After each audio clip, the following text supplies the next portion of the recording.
Hi, everybody that's joined us. It looks like we have, I don't know, 15 to 20 participants in the room. Yes, so when you are chatting, okay, a few things. If you've never used Zoom before, all of the windows, except for the screen share, are pretty customizable. So you can drag things, you can enlarge things, you can make the video bigger, you can make the video smaller. And when you chat, make sure that the to, so who you're addressing, is to all panelists and attendees. I know, you can chat to somebody individually, you can chat to just the attendees, but we want to chat with everybody. Hello, Jennifer and Sandy and Kathy and Shelly.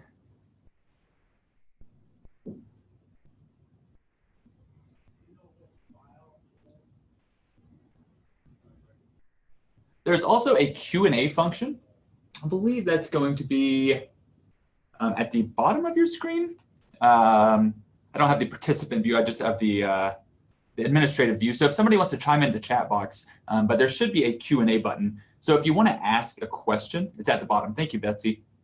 If you want to ask a question, you can put it in the chat box. It might just get a little bit buried. So I would recommend submitting it in that Q&A format.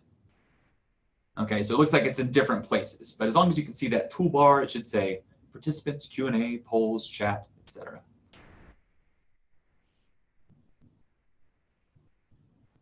And then as I mentioned, it is all, you can customize it if you'd like. So you can make some things bigger, make some things smaller.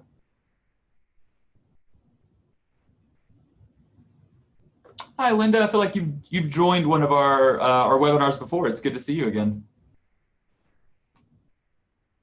I say "see" in quotation marks. And so now I've just started my video, so that's a different pod. And you can enlarge it. Again, there's some controls on top of it. If you want to make me the large active speaker, or if you want to make it small, there's a lot of customizable options. Hello, Olivia. Hope it's cooling down for you guys now that we're into September.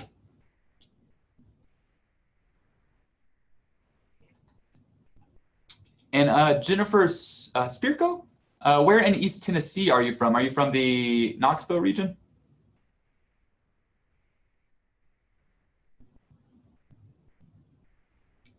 Hello, Deirdre. Oh, very nice. I'm actually getting married in Asheville like 2 or 3 weeks from now. So I'll be in the area. Thank you.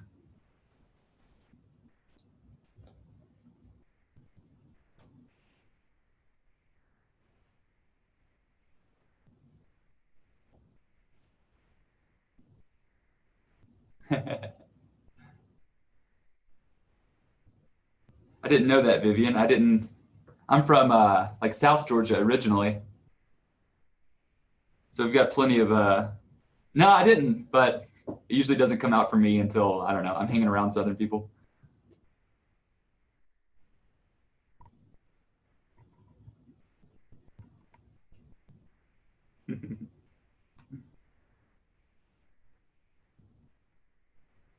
Hello, Sharon.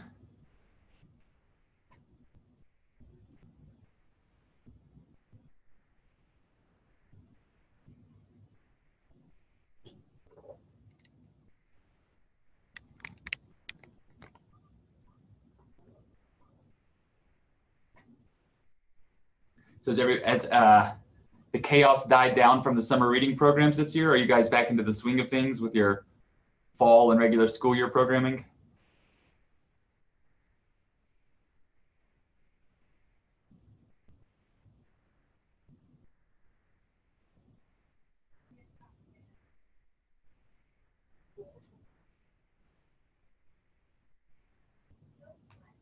Hello, Jennifer.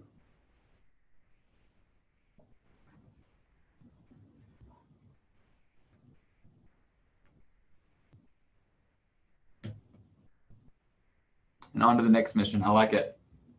You sound like you should work for NASA.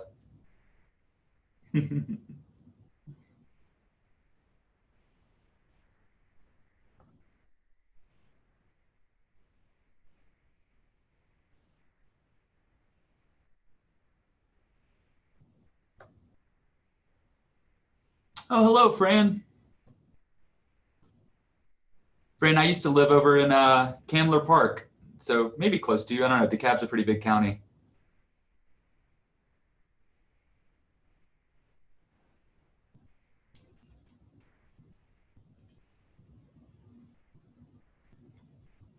Yep.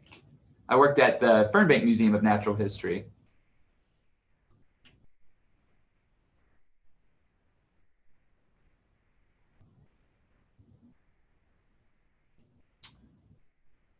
Hey, Gail. Let's see. You should see it. I know a few folks have voted. I think it's right there in the middle of the screen, but it's going to look different on everybody's. So it just says polls, and then it says InOMN programming.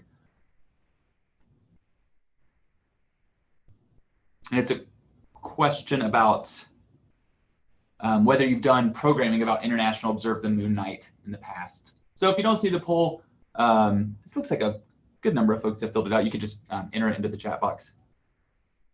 Darcy, Heidi.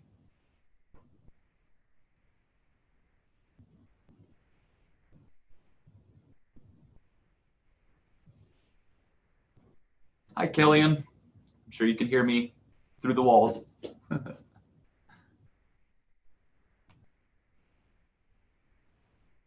Oh, thanks, Vivian. Yeah, so if you see a button that says polls, it's either going to be on the top, maybe in a corner or on the bottom. It's a little toolbar. You can click on that. Yeah, Olivia, you joined the right webinar. We'll be talking all about that.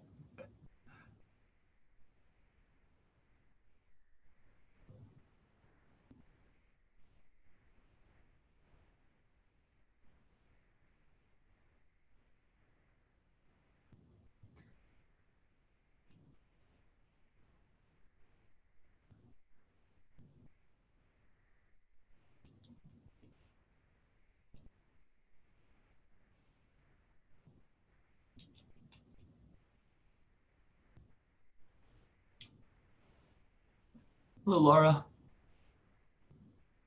Hello, Cindy.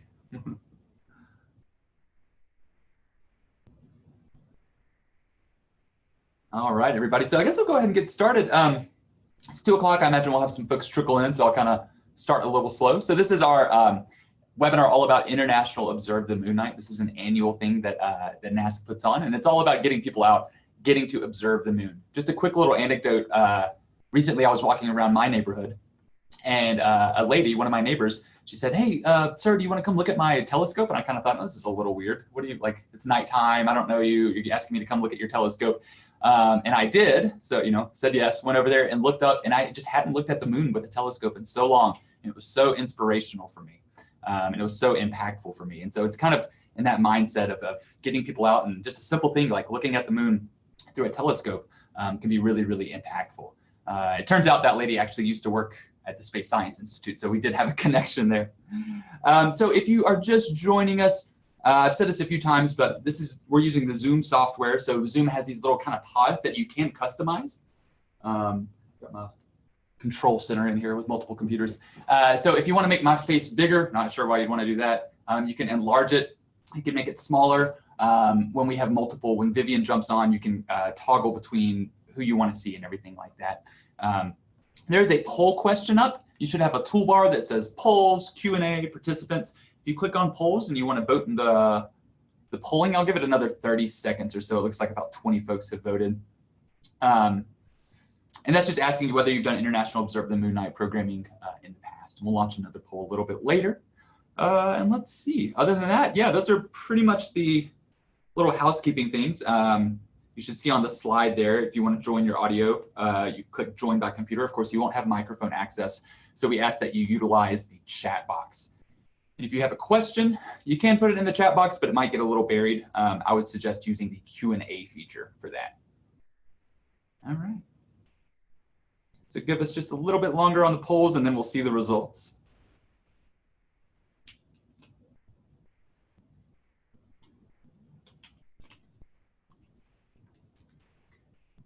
And it is a pretty overwhelming, let's see if I can share these with everybody. Yeah, so most of you guys have not done International Observe the Moon Night programming. And it isn't one of the bigger events with NASA. So, you know, we think of those big NASA events like a launch or a landing or something like that. But I think you'll kind of realize after this webinar that it is a very easy program or an easy date event to do programming around. All right.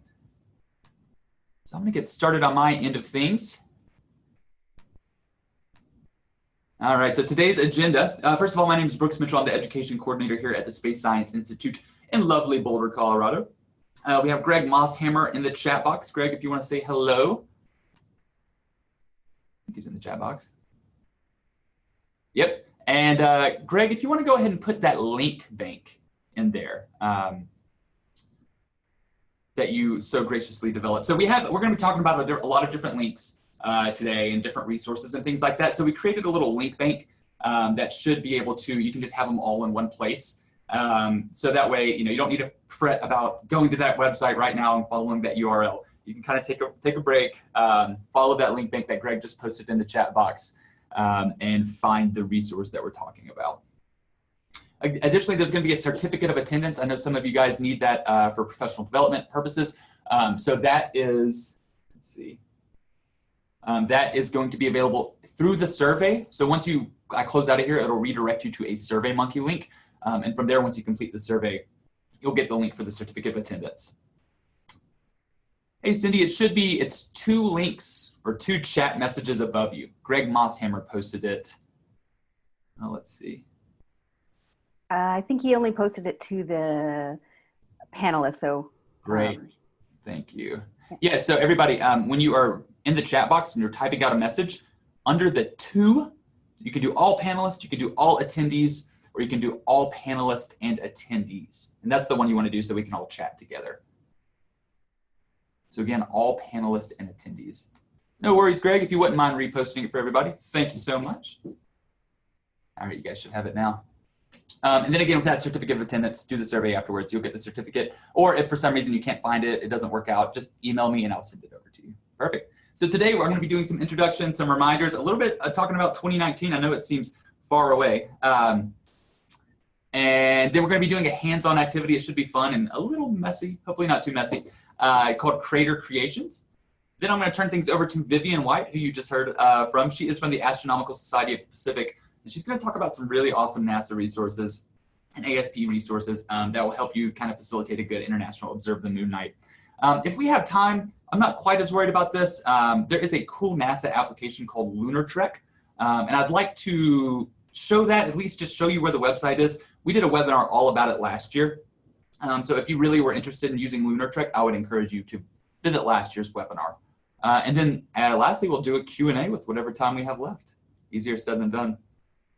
Okay, if you're not familiar, most of you guys have probably already heard this before, but the Star Library Network, we are part of the Star Library Network, and it is an online community specifically meant for librarians that are trying to do STEM programming. So there's a ton of professional development resources, including webinars, newsletters, blogs, forums, videos, and much, much more. And it is kind of a central hub. We're trying to develop this community of practice where people can go and librarians can go and bounce ideas off of each other, find good resources, and so on and so forth. And with that being said, I'll talk a little bit about the STEM Activity Clearinghouse. That is where all of our hands-on activities live, per se. So we've kind of curated, cultivated all these hands-on activities from vetted, reliable resources across the web. So whether that's the NASA website, the American Society of Civil Engineering website, good places. So it's not just like you're going to Pinterest and you're finding a random activity and you're not really sure whether it fits into a scientific context or not. So please visit the STEM Activity Clearinghouse. And as we gear up for 2019 summer reading, it's really important. We want to have that, again, that big community of feedback and everything. So if you do an activity on there, especially one related to space science, please leave a review and let other librarians know what worked and what didn't work. So that way a library staff can get on there and they can sort through, they can find a good activity, and then they can read, thank you, Greg, then they can read, oh, maybe don't do it like this, or if you have a big crowd, you might need to double, these materials, or so on and so forth. And our next webinar, so I have that link right there, StarNet Libraries /resources/webinars. It's going to be called, it's Out of This World Engineering, and it does kind of touch a little bit on some CSL or 2019 summer reading theme activities. So we're finding activities that related to, oh, very cool, Susan. We are doing activities that relate to space science and also engineering. So they follow that engineering design process. It's good to see you online, Susan. And so I kind of highlighted just a few webinars that you can check out. We archive all of our webinars. This webinar will be archived and recorded, so you can feel free to share it. The last one we did, How Your Library Can Celebrate Lights On After School, was pretty fun, talking about the annual Lights On After School event. And then a Universe of NASA Resources happened this year. Vivian was on that one as well, and that was talking about a few just different NASA online resources and in-person resources that you can use. The Parker Solar Probe launch just launched, or the Parker Solar Probe just launched, but we did a webinar on it and talked about some fun heliophysics activities or a sun activity that you could do. And I was just thinking that'd be cool to contrast with the lunar activity.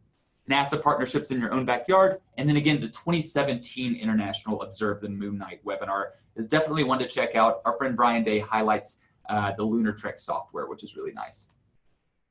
And I don't know, I was just gonna, if any of you guys are at any of these upcoming conferences, if you wanna throw it in the chat box and just say, hey, I'll be there. We're gonna have sessions at ARSL in Springfield, Illinois. Me and Annie Holland will be at Cal in Loveland, Colorado. And then, oh, I don't know, I think Kellyanne's gonna be at Aztec, so the Association of Science and Tech Centers. And then Andy and I will be at the Young Adult Library Services Association Symposium. I think I got that right. So if you're at any of those conferences, say hey in the chat box, and then we'd love to meet up, and hope you come check out some of our sessions. It'll be like an in-person version of this webinar. And so now I'm gonna talk a little bit about International Observe the Moon Night. And I just wanted to kind of put this slide last minute together, just a few resources that you can use. And again, you can come revisit these. Greg, if you wouldn't mind putting the poster link in the chat box for everybody. So there's a free poster to download if you're going to do an InOMN program. When I say InOMN, the acronym. And then if you are going to do one as well, it's great to register your program and you'll get put on NASA's map on their website. So folks could see, you know, they're like, oh, I want to do a lunar program, an International Observe the Moon Night program. And they could go to NASA's website, find something local or close by.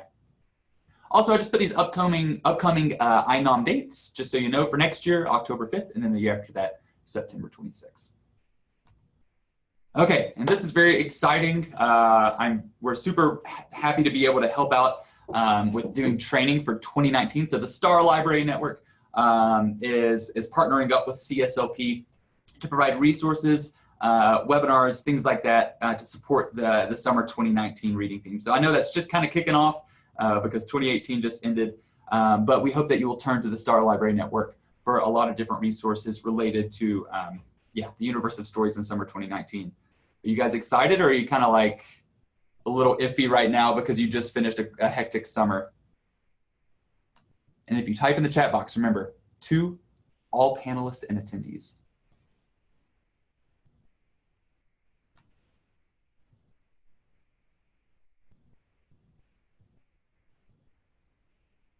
So let's see. Excited, but no idea where to start with programs. Jillian, I hope we help with that. Susan, make sure, Susan, Emily, and Shelly, your message just went to all panelists. So make sure it goes out to all panelists and attendees. Exhausted, excited.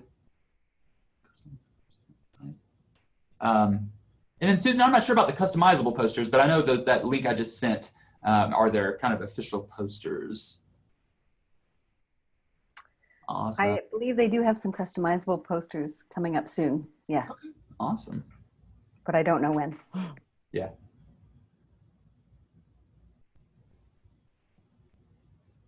Three months ahead of time. Okay, well, you know, summer 2019, it's time to start thinking about that programming, and you can get it out ahead of time. And the things we're going to talk about today, you could totally do in summer 2019.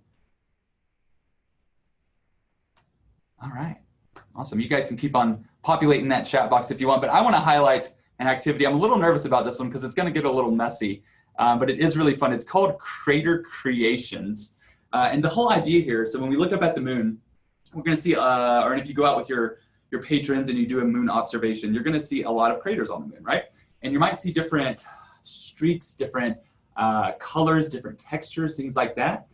So the whole purpose of Crater Creations is to model those crater impacts and to kind of get your patrons thinking about like, oh, do we think that was a small meteorite impact or maybe a large meteorite impact, or did it come in fast, did it come in slow? How exactly are these craters forming, and you know, what kind of ejecta are coming out of the soil and the topsoil, and that upper crust layer.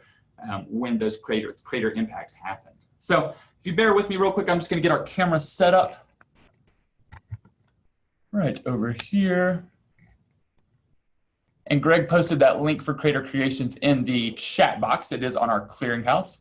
If you do this activity, once again, please leave a review. Right now, the reviews just say it's a really fun activity, but it does get a little messy. So I would encourage you all, if you do this, put down a big tarp or do it outside if you have access to outside. That does look good. Thank you, Kellyanne. All right. So a few things that we're going to need for this. We're going to need you'll see, like, you know, I put down just like some basic paper right here. I'm not going to go too crazy with this because I don't want to make a big mess for me to clean up. But you can surely anticipate that your patrons will probably go crazy with this if they are younger kids. So you want a big tarp or to do this outside. So I have these dish trays right here, or these little foil like cooking trays, cake trays. They're probably about 3 inches deep. You could afford to go a little bit lower or a little bit higher, but you don't really need to. You want to have some of the crater impact kind of eject out. All right, so the first thing we're going to do, and I'll just kind of go over the materials real quick. You're going to need something to kind of make a base. So I'm going to use rice just because it's going to be pretty sturdy. You could also use sand for this, and this is really just to make a base, okay? Next thing you're going to want is some flour, okay? So this is going to be underneath, or this is going to be the next layer, and I would say fill it up. The instructions say fill it up 4 inches. Of course, we couldn't fill it up 4 inches in this pan. So I would fill it up maybe an inch or two. You just want to have a good layer of that. And then on top of that, we are going to sift some cocoa powder, okay? So this is some brown cocoa powder, and this is going to represent that very fine top layer. So when a meteorite or something impacts the Earth, and we have that top layer, we think about our topsoil and the first few layers of soil. That is a very small amount in comparison to our overall crust. So yeah, we're gonna actually sift this on it. I've never sifted anything, so that could be funny. And then lastly, we're gonna have different meteors or different impactors, I guess we would say. And you can really do anything you want for this. I would recommend something like a ping pong ball or a golf ball. I didn't have any of those at the house, so I grabbed a tennis ball. We can use that. I grabbed this. You want to really vary it in different weights and different densities. So I grabbed this little clear ornament ball. I thought that could be interesting. We'll see what that does. Then I grabbed a marble. All right. And then I grabbed these really soft, they're like stress ball meteorites. And so this was for an old exhibit we did. And I just thought that was kind of funny. They're really light, but they are big. And I was sitting down and it was like 5 minutes before the webinar and I thought, oh my gosh, why don't I just grab some actual meteorites? We work at the Space Science Institute, so that could be, you know, revolutionary. Now I know you guys probably don't have meteorites in your library, but these are just small Campo de Cielo. They're iron meteorites, so they're really heavy and they're really small. You can actually purchase these and they do make a great outreach tool because patrons love, you know, saying they actually touched a meteorite. But I thought that was kind of funny that we're modeling a meteorite impact, but here I have some actual meteorites. All right, so the first thing we're gonna do, we're gonna pour this bag of rice down as, again, just that first layer, just to kind of keep it stable underneath. Might be a little much, but that's okay. Spread it out evenly. All right, so we're just kind of making a bed of rice there. This, of course, is uncooked rice. Pretty simple. Next thing we're going to do is make a layer of flour, okay? So we're just going to maybe do a couple of inches thick, and again, just spreading it out evenly.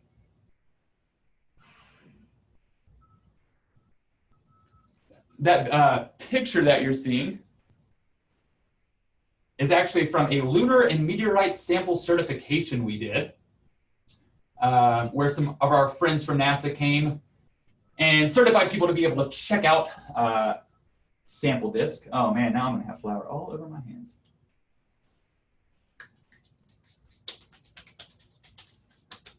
All right, so we'll get that pretty even in there. It's not perfect, but it'll do, especially for an online webinar. Bonus points to anyone who can make an actual meal with this after. Somebody said minus the meteorites. I don't know. They might have some good minerals in there for you. Okay, so I'll be honest with you guys. I've never used a sifter before. But the reason you want to use a sifter, you just want a very, very, very thin layer of this cocoa powder on. If you pour it in there, it's going to get mixed up. And this really is supposed to represent that very top layer on the crust. And it smells really, really nice too. So one thing to keep in mind with this is crowd control. You're probably going to have some younger patrons that are going to want to, be as ridiculous with it as possible and throw them really hard. And you want to make sure no flour or cocoa powder, blows up into somebody's eye. You want to make sure that everybody's kind of keeping a good distance and that everybody's taking turns and everything like that. Y'all are librarians, so I'm sure that you have plenty of experience with crowd control. So again, a really thin layer. I think that was okay. I don't know. Can somebody comment in the chat box? Am I using a sifter right? Yeah, but that's plenty. That's plenty? Okay. Hey. All right. So we're going to go ahead and do just a few impacts here before we... Best smelling hands-on activities, absolutely. Let's start out... Oh, man, I'm nervous about this. Let's start out with our marble. Let's see what kind of impact that makes. So I'll drop the marble. Again, I'm not going to go too absurd with it because I don't want to make a huge mess in here with all the computers. But let's say I'm going to drop a marble from about 1 foot, and we'll see what happens. Let's do 2 feet.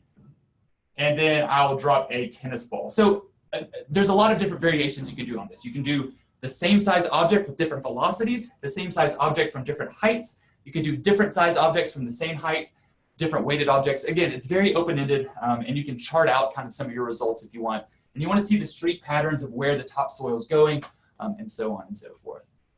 There really are a lot of options. So here we go with the marble. Okay, it just fell right in there. We'll leave it in there for now. And we'll try our tennis ball. There we go. So I'll show you what it looked like.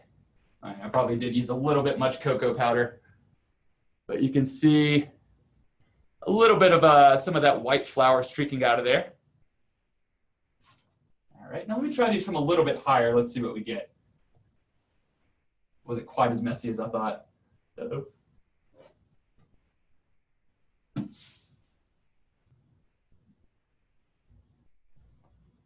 All right, so the marble just kind of sinks right in there. The tennis ball is big enough to really, really, really throw some of that cocoa powder out of there. So you can kind of see. I wouldn't use as much cocoa powder as I did, like Vivian just suggested. It's not quite as streaky. But I do want to do this with the meteorites just because I feel like you kind of have to. Drop them as high as I can.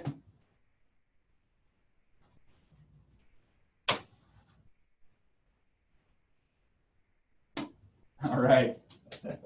So they're so dense, they just kind of drop right into the crust. You can see right here. Let's see. They just drop right in there. They don't make too big of a splash, but you can kind of see in this middle one that it's left some lines. So again, this is Crater Creations. It is very open-ended.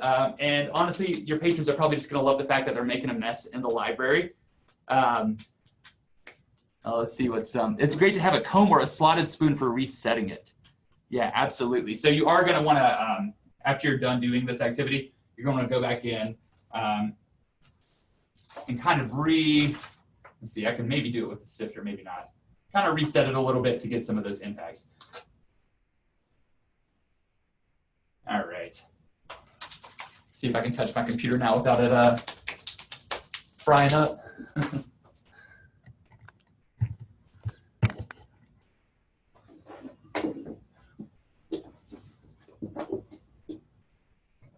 So I'm just going to go through these comments real quick. Yeah, great outdoor activity. And then like Vivian said, the kids are going to want to throw them, make sure they follow instructions. It's really important that they follow those instructions.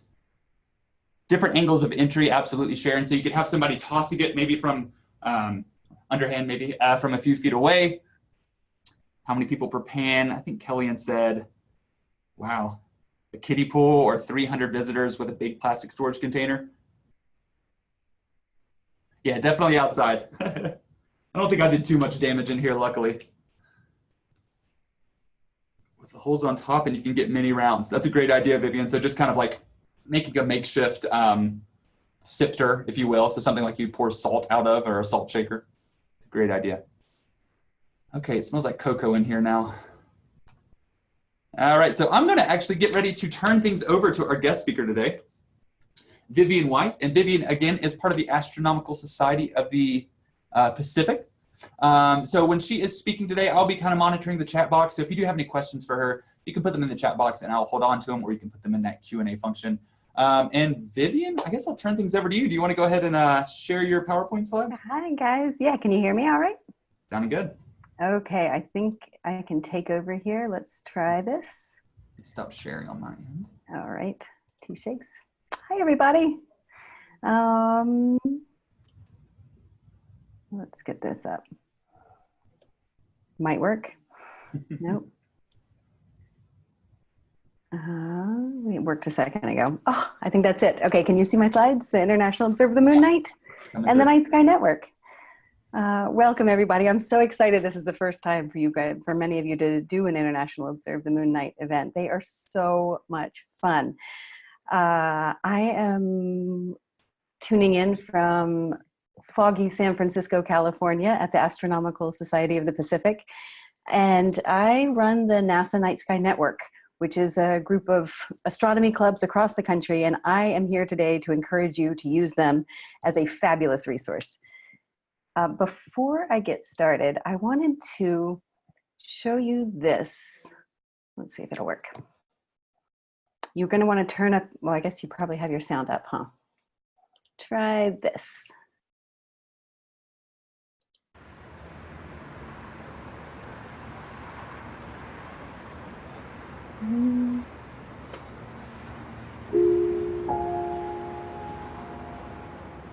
One night I was bored in my apartment and decided to take my telescope out to the sidewalk. The moon was out and I thought, why not?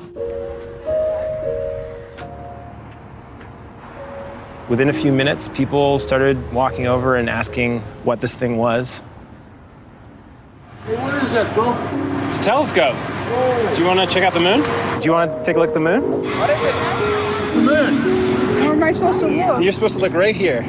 Oh, indeed. Yeah. That's where it all started, and it just sort of went from there. I'm looking at the moon. Hold on real quick. Hold on. Oh my God. Oh my God. Oh my God! Oh my God. I can't believe it. Oh my God. Oh my God. No way. No way. No way. That's the moon? No way! Yeah, way. No! Well, you can see the craters. Yeah. That is so cool. Oh, no! Get closer. Get wider. What? What? What? Look at the edge. I want to see more of it. I know. Holy. I've never seen this before. I've never seen this before like this, man. Wow, that is intense right there, boy. Woo! Bro, that look like that's right down the street, man. Man, what you got here, man? That look like that's right down the street. Yeah, isn't that amazing? It's right. Is that an actual image of the moon? Is it like a live image? It's that right there.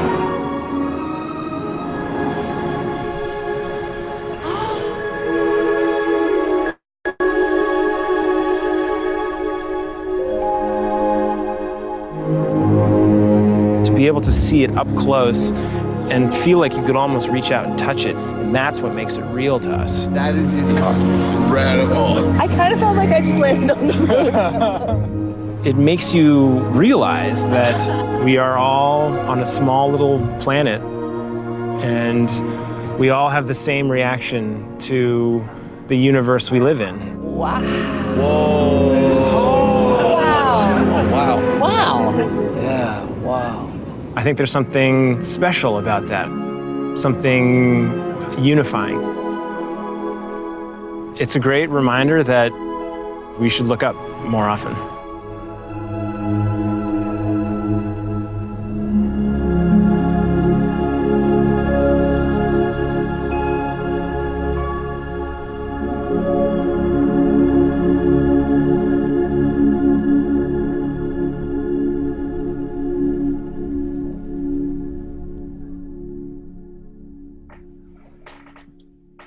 Greg, would you mind putting the link for that in the chat box? Thank you. So I hope you could hear that. Sometimes it's hard over Zoom, but if you didn't get to hear it, I encourage you to just go take a look. Thanks, Greg. I won't be able to see the chat while I'm presenting, but if you have any questions, feel free to interrupt me.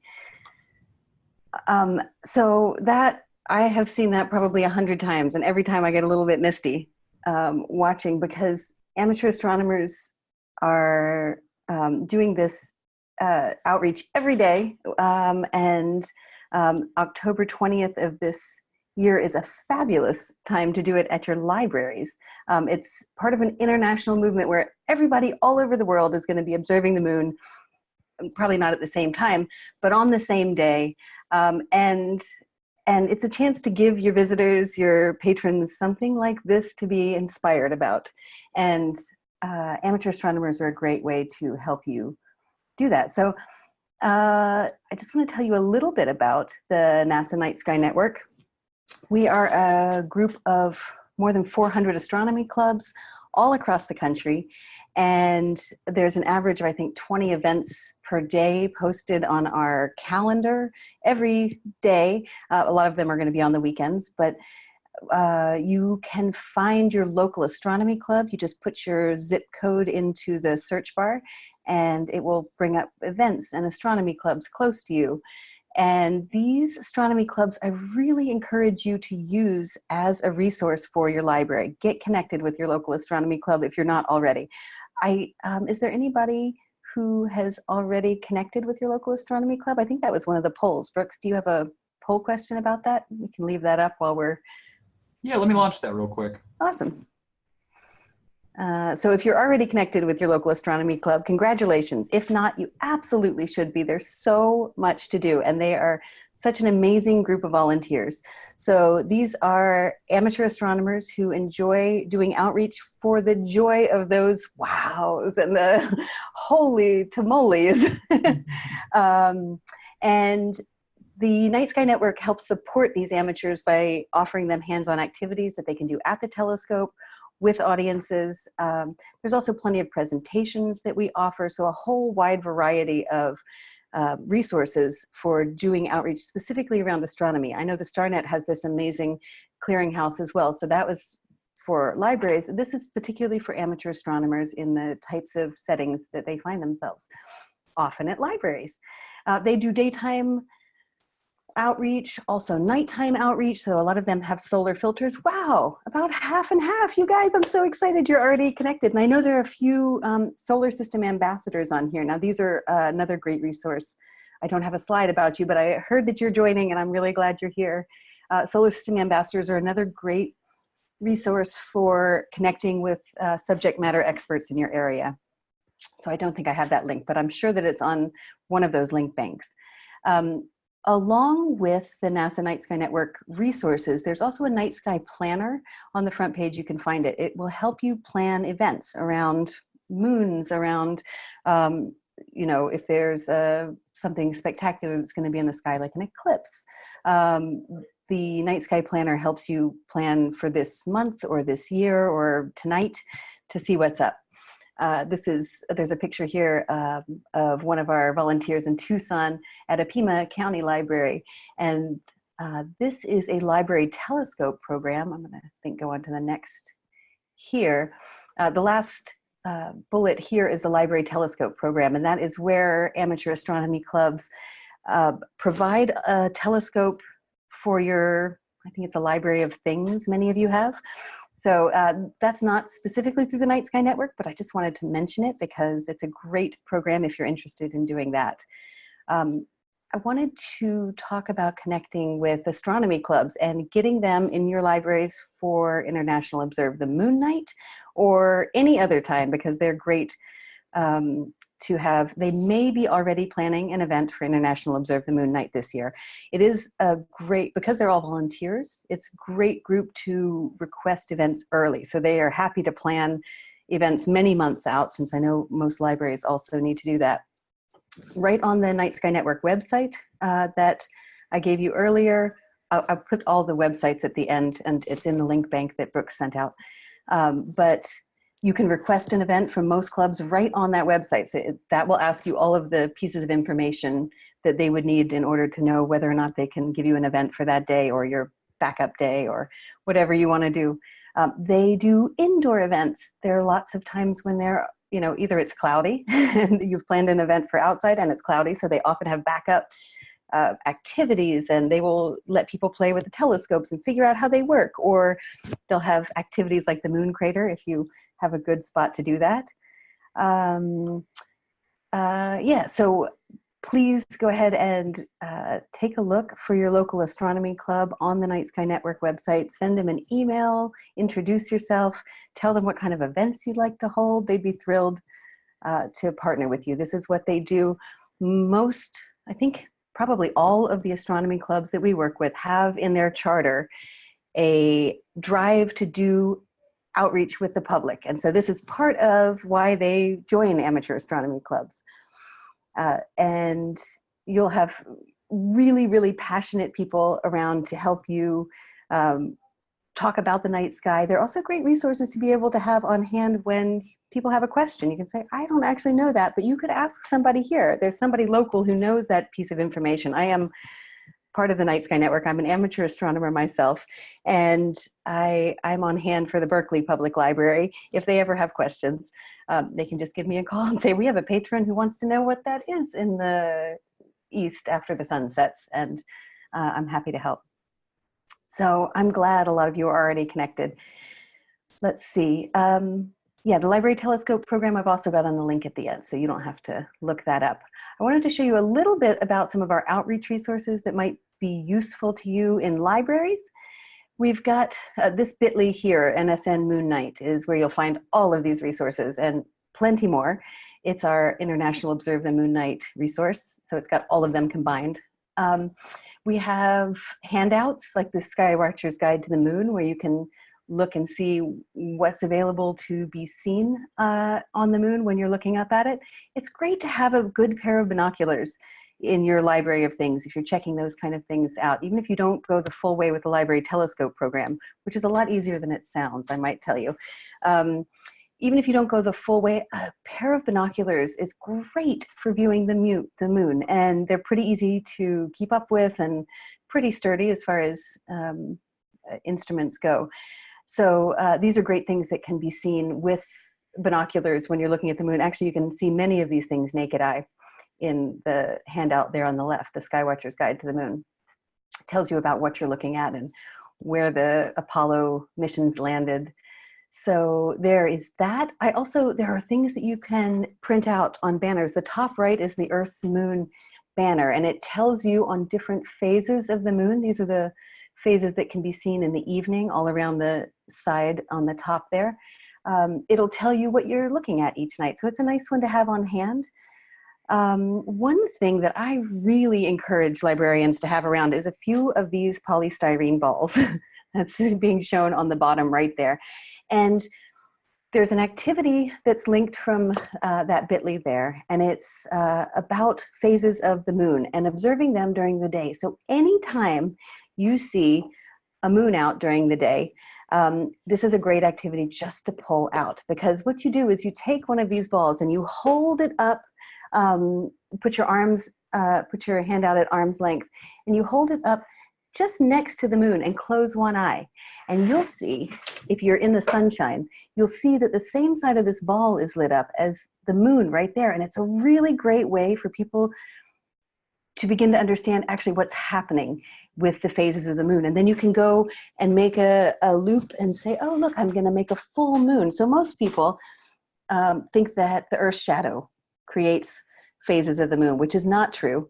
And you are completely forgiven if that's what you thought as well. Most adults think this, but it's actually the moon shadow that creates the phases of the moon. And if you hold, you can even hold a ping pong ball up next to a moon that's out during the day so that the ball is in the sunlight, you'll see exactly what I'm talking about. It's a really aha moment for an awful lot of people. So there are activities like this right on the NSN website, and they're specifically, a lot of them are for use by amateur astronomers. So they talk about things that can be done outside, but also quite a few things that can be done inside. We'll reference this Earth's Moon poster again in just a second. But before that, I wanted to go a little bit further about when Brooks did that activity. I was like, oh, great. I'm so glad you're making craters, because there are lots of things that you can then do with those craters. This is an activity that's also on the website called spotting craters. Another big misconception is that the full moon is the best time to view the moon through binoculars or a telescope. And in fact, it's not the best time. When the sunlight is going directly on the moon, you don't get to see much of the detail. It's when the sunlight is coming in from an angle, you get these shadows. So I have two pictures that I just screen captured from a video we have online. The top one is they're using a flashlight here to do the activity. You can do this activity with Play-Doh that we've used right here, or some kind of dough that we made, I believe. You can use the cratering activity. It's a really nice addition to that activity to have a big flashlight that you can put directly overhead and then on the side and see the difference in the amount of detail you'll be able to see. So the top picture there is with a flashlight directly shining on our tiny moon cratering surface. And then the second one is the light shining from the side, and you see how much more detail you can see there. I put a big picture of the moon gibbous phase, and you can see that it's got the best craters that you see are right there on what we call the terminator. And so this is just another fun thing you can do with or without your local astronomy club. These are very simple activities that you can do that would be interesting and fun when the moon is out anytime, or for International Observe the Moon Night. I wanted to bring up an activity, a set of activities that we've done at the Astronomical Society of the Pacific. So this is something that's not the NASA Night Sky Network, but something we've done. The Astronomical Society of the Pacific, we are an astronomy education organization. We've been around for 130 years, and we work with all different kinds of people, from 3-year-olds, like I'm about to talk about, all the way through to college professors.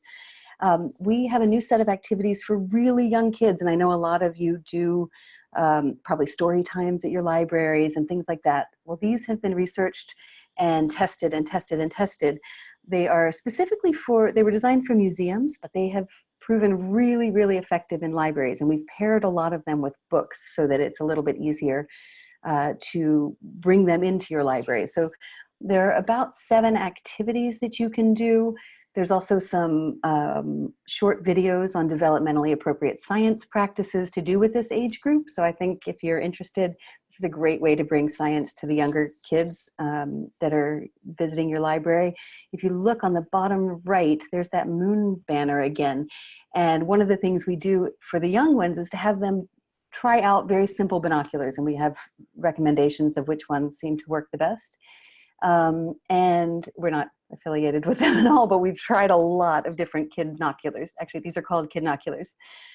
They're pretty indestructible, and they magnify things 4 times, which is a great amount for a young learner. So this is that same moon banner, and we've hidden pictures of little things on them, and they get to try and find as many as they can, and it's a little bit of a hide and seek for them, and allows them to see how much better they can see through binoculars. But these are also great binoculars for them to view the moon, the actual moon. It does increase the size, increases the magnification quite a bit, so that's exciting. I'm happy to talk about any more of this afterwards, or please, Brooks, if people have questions, stop me anytime.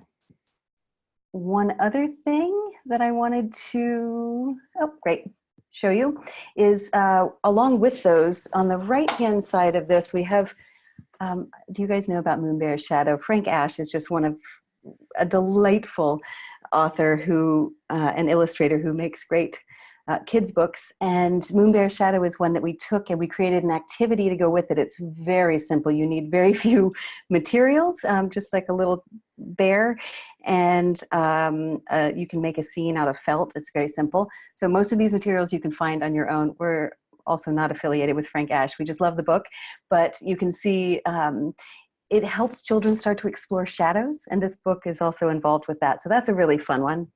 Shadows are one of the early steps to learning about the moon, and it's an important step for this age because they will not understand things, and they won't understand about moon phases until they understand shadows. And for many, it's the first time for them really exploring their ability to change the shadows. And you should just do it to watch these kids in action. It is amazing to see how creative they are in making shadows and how excited they get about being the sun, being able to be in charge of how shadows work. Some of them have experience with their own shadows, but it definitely gets them to start noticing those things.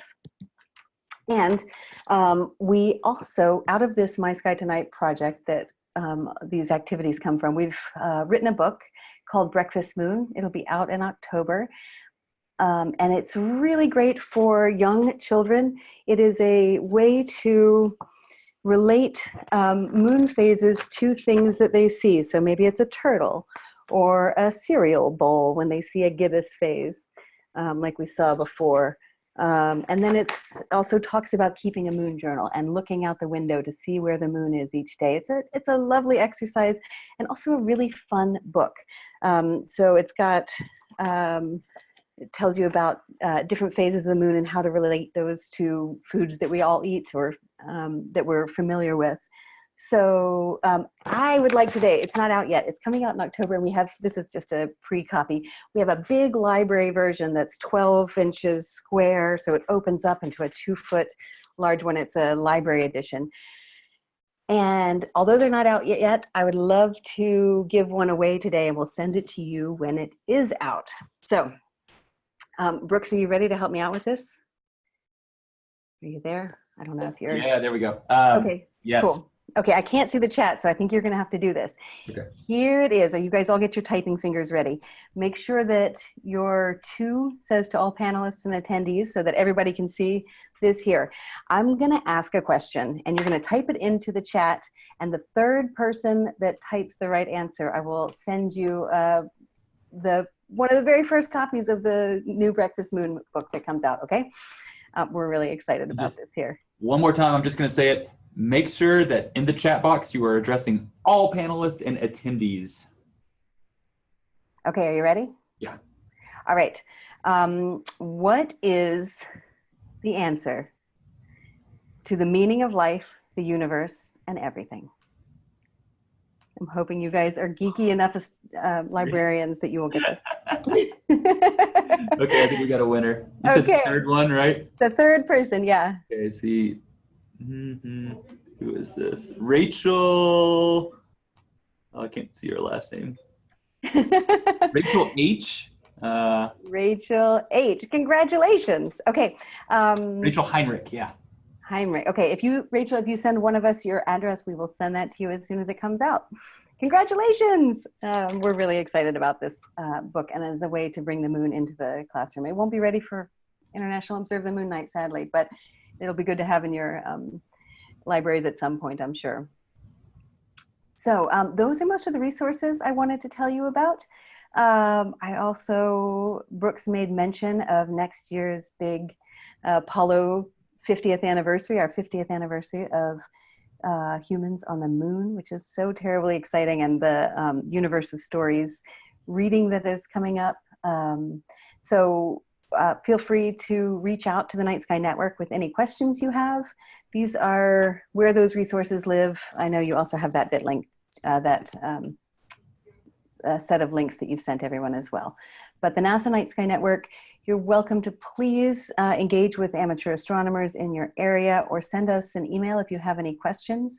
And that's the new link to the brand new International Observe the Moon Night website. It's still being populated, so it's kind of a soft launch. You guys are some of the first to see this, but they do have a new website, and the events will be populated very soon. All of the events that are in have not gone up on there yet, so I just wanted to be want you to be aware that those will be coming soon. And if you have any questions, you can always email me. I think you've got my email on the list of links as well, or I'll stick it in the chat. And that is all that I have for you guys today. Awesome. Thank you so much, Vivian. That was great. Thank you. And so, guys, we'll do a Q&A in about 5 minutes or so.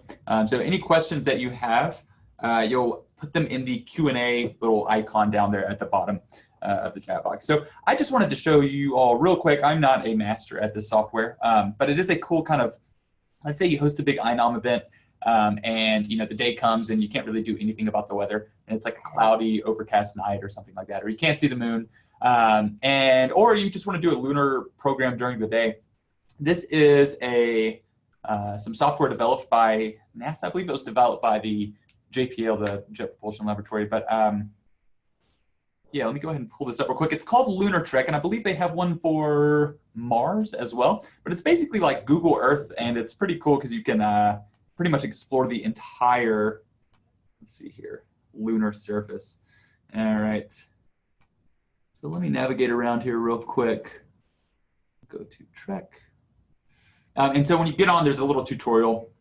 I would definitely recommend if you haven't used it before going through the tutorial. But yeah, it's pretty open-ended. You can just kind of go around. You can zoom in on certain areas. So let's say I want to figure out, I'm really interested in this crater right here. I can zoom in, get a much better look. And then if I want to use some tools here, let's say I want to figure out how big is this crater.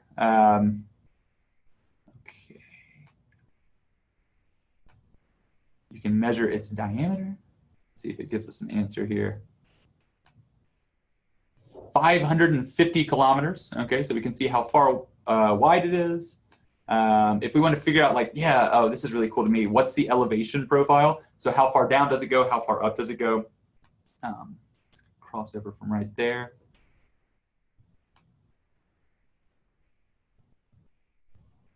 It'll take a minute to generate profile. Yeah, so then we get the elevation profile, just so we can see exactly how deep it is. We can see this one descends about, wow, about 3,000 meters. Wow. So a pretty cool tool there. If you are interested in using this, let's see, you can calculate the sun angle. You can do the Trek VR, so it's kind of a virtual reality. You can create a 3D print file. So I know some of you all have 3D printers at your library. I have not actually done the 3D print file, but I've heard that it is pretty easy to use. So again, this is called Lunar Trek. If you are, stop sharing real quick. Yeah, it seems like most of you have used this before.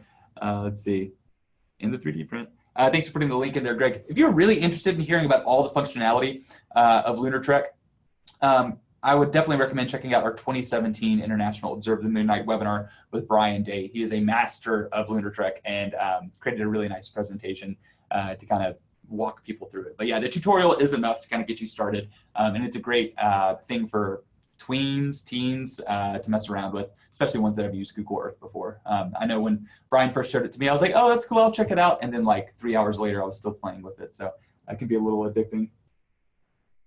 All right, so I'm gonna go ahead and turn things over and maybe do a little Q&A. So I know I've said this a few times, but if you have a question, it's gonna be easier instead of just populating the chat box. The Q&A right next to the participants icon is gonna be the best place to put your question. And then I think you should be able to like upvote questions, or you can kind of like a question to get it more traction, but we will try to answer everything.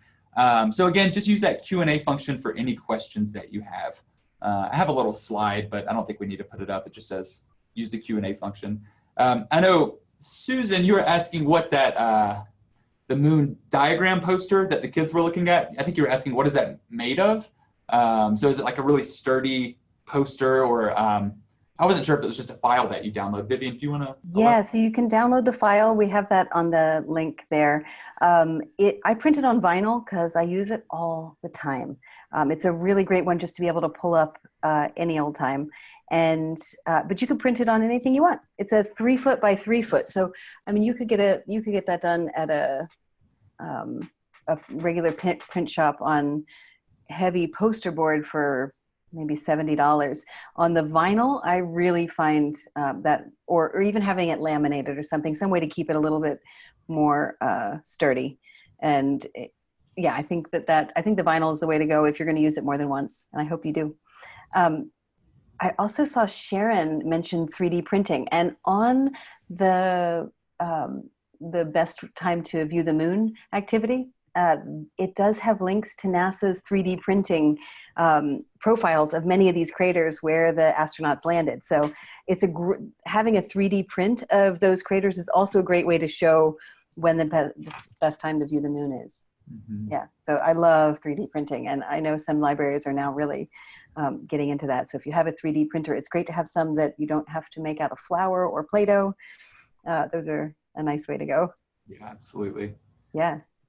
So we have one here. This is I'm not sure if we have enough time to seriously answer this, but Maya was asking, can you explain more about the moon's shadows and the phases of the moon? Okay, here's the problem: is this doesn't work super well on a video link. So, but I'll give it a shot. Like a challenge. We tried this before. We'll see how it goes. So if you look right here, I think that might show it pretty well. Can you see that? Yeah. How it's in a phase right here. So right now you're going to have a quarter moon. It is actually the shadow of the moon that's causing the phases. It's not the Earth's shadow. But if you come out as the moon goes around, and you'd have to do this in 3D. So you can make your head the Earth and a polystyrene ball the moon. And then just use, actually the sun is the best way to do it on a sunny day. I really think this is the way to go. But you can go around and go from new moon. Ooh, it doesn't quite work on new moon, but all the way around to full moon and see how the alignment is with that. I think doing it outside. And if you can do it when the moon is up. So the way I remember when to see the moon is after the new moon. So after new, you see it in the afternoon. So it's just about to be a new moon. So after that, you'll start to see it in the afternoon. And so within about a week and a half, you'll be seeing it up in the afternoon. So the moon is out during the day all the time. We don't notice it as much, but you will, whenever you see that it's a new moon, keep an eye out for it in the afternoon. Of course, after full, it's up in the morning, but I don't have a really good mnemonic for that, but it's the opposite. So I encourage you just to grab, you can even use an orange, you can use all sorts of stuff, but doing it yourself makes a huge difference in your understanding of phases. You can watch it done and it's just not the same. Yeah. Yeah. I've been trying to think of, since you said that, a funny saying for full moon and morning, but I'll have to keep right, I know. Well, let's see. Yeah, I'll have to think. I had one and then I kind of lost it because it wasn't that memorable. Kathy asked where they could get the kidnoculars. Oh, Anna, I think I saw Anna Hurst on here. She ran the My Sky Tonight program for the National Science Foundation, or for us at the National Science Foundation. Oh, we sell them in the Astro Shop, so maybe she can find a link to that and put it up. Yeah, I think they're put out by Educational Innovations, but I don't think they sell them directly, so you can find them. Yeah, I even saw some at my kids' toy store the other day. They're great. The kidnoculars, really, we have an entire box full of binoculars designed for kids, and that was our very favorite. Yeah. They're super sturdy. And then it looks like, yeah, Anna Hurst is sending you guys a link in the chat box to that as well. Oh, they're Geo Safari. Sorry, that I had that wrong, but they're great. Thanks, Anna. I appreciate it. She also put up a video that shows the indoor moon phase model from NSTA, the National Science Teachers Association. So that's another way to look if you want to check it out. Nice. Yeah. Thanks. Well, we surprisingly still have a couple of minutes for questions. If anybody else has anything they'd like to ask, we'll give you a few more seconds. And just a reminder, we are doing another webinar September 26th. Yes, September 26th, Out of This World Engineering. And you can check that on our StarNet Libraries website. And outside of that, we're going to be heading to conferences all around the country for the next month or two. Do you have anything exciting going on in your realm, Vivian? Well, the Astronomical Society of the Pacific Conference starts on Monday in Sonoma, California, which I am so excited about. It's all the astronomy educators, not all of them, a lot of astronomy educators from all over the country and around the world. We get together and go over best practices. That's my next big adventure. Very nice. Yeah, when I first suggested this webinar, Vivian suggested, or she said, the date I gave her is going to be at the conference. And she said, well, I can do it in my hotel room, I guess. And I was like, I think we can move it. Never trust the Wi-Fi in a hotel room. Oh, I should say the link that Anna gave is also the place if you want to pre-order this new book. You're welcome to do. That's where you find it. I don't think I put a link to that, but there you have it. It's the Astro Shop. Awesome. So y'all, I'm about to close out of the webinar, and it should direct you right to our SurveyMonkey link. And again, if you fill it out, it's just basic questions. How can we improve? How can we make these webinars the best experience for you? And after that, you'll get the certificate of attendance at the very end. If for some reason you don't get it, just email me and I'll send it right over. And yeah, so we hope you all have a awesome International Observe the Moon Night, and we hope to see you on our next webinar. And much thanks to Vivian White. We hope to have you on again very soon. Thanks so much. Bye.